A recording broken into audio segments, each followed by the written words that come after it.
بسم اللہ الرحمن الرحیم۔ سورۃ بقرہ 40 نمبر آیت سے شروع ہو رہی ہے۔ وَآمِنُوا اور ایمان لاؤ بما اس کتاب پر جو انزلت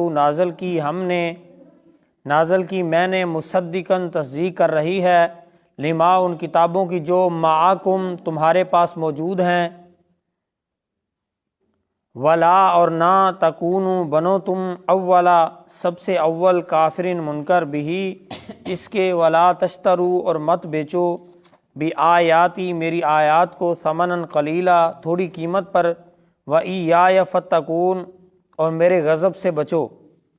ولا اور نہ تلبسو خلط ملط کرو الحق کا حق کو بالباطل باطل کا رنگ چڑھا کر باطل کے ساتھ، وتکتموا الحق اور مت چھپاؤ حق کو، وانتم تعلمون حالانکہ تم جانتے بوجھتے ہو۔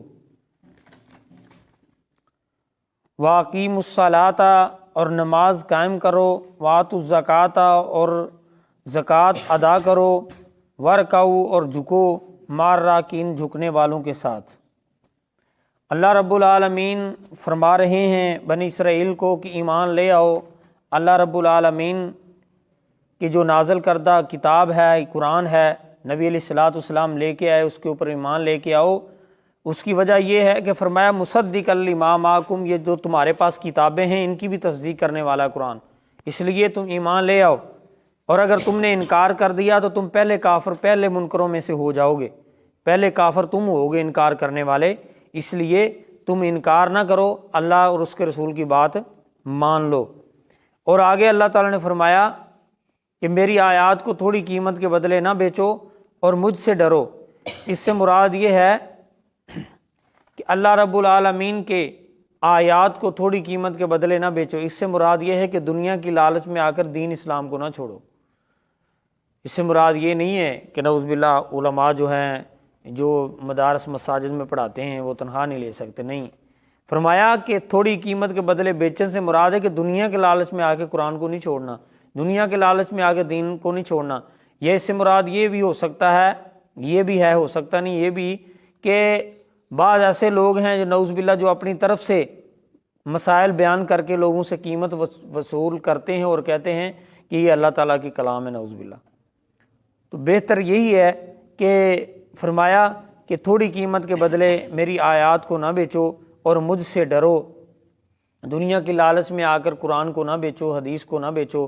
ایک مثال ہے، جس طرح آپ معاشرے کا حالات دیکھ رہے ہیں، غلط مسائل لوگوں کو بتا کر روپے پیسے بٹور رہے ہیں لوگ، حالانکہ اصل مسئلہ ان کو نہیں بتاتے، اور اس کی وضاحت اللہ نے آگے فرما دی، وَلَا تَلْبِسُوا الْحَقَّ بِالْبَاطِلِ وَتَكْتُمُوا الْحَقَّ وَأَنْتُمْ تَعْلَمُونَ۔ فرمایا کہ جو حق بات ہے اس کو بتاؤ لوگوں کو، حق کو باطل کے ساتھ خلط ملط کیوں کرتے ہو؟ حق بات چھپا لیتے ہو اور جو باطل چیز ہے اس کو لوگوں کے سامنے ظاہر کر دیتے ہو، اور تم چھپاتے ہو حق کو حالانکہ تمہیں علم بھی ہے۔ علم کے باوجود تم حق کو کیوں چھپاتے ہو؟ یہ یعنی کہ نا ان کے پاس یعنی کہ نبی علیہ السلام کا تذکرہ تو پہلی کتابوں میں موجود ہے نا، لیکن یہ لوگوں کو بیان نہیں کیا کرتے تھے، یہ لوگوں کو بتاتے نہیں تھے اہل کتاب والے، نعوذ باللہ۔ اس وجہ سے نہیں بتاتے تھے، کہتے تھے کہ جو ہے تمہارے نبی کا تذکرہ ہی نہیں ہے، اور انہوں نے پہلی کتابوں میں تبدیلیاں کر دی، خلط ملط کر دی کتابوں کے جو مسائل تھے وہ انہوں نے چرا لیے، بیچ میں سے نکال دیے، یعنی کہ اس طرح سمجھ لو پہلی کتابوں میں انہوں نے تبدیلی کر دی، نہیں تبدیلی آئی تو قرآن میں نہیں آئی اور نہ آ سکتی ہے، وہ آپ نے پڑھ لیا سارا۔ تو فرمایا کہ تم جانتے بوجھتے حق کو کیوں چھپا رہے ہو؟ جب ایک چیز کا علم ہے تو پھر کیوں نہیں بیان کرتے، پھر کیوں چھپاتے ہو، پھر کیوں نہیں ایمان لاتے علم کے ہونے کے باوجود؟ آگے فرمایا نماز قائم کرو اور زکوٰۃ ادا کرو، واقیموا الصلاۃ نماز قائم کرو۔ کیا مطلب ہے؟ 5 وقت کی نماز ادا کرنی ہے، قائم 5 وقت کی نماز ادا کرنی ہے۔ اور پھر فرمایا ورکعوا مع الراکعین، 5 وقت کی نماز بھی ادا کرنی ہے اور جماعت کے ساتھ ادا کرنی ہے، رکوع کرو رکوع کرنے والوں کے ساتھ، جھکو جھکنے والوں کے ساتھ۔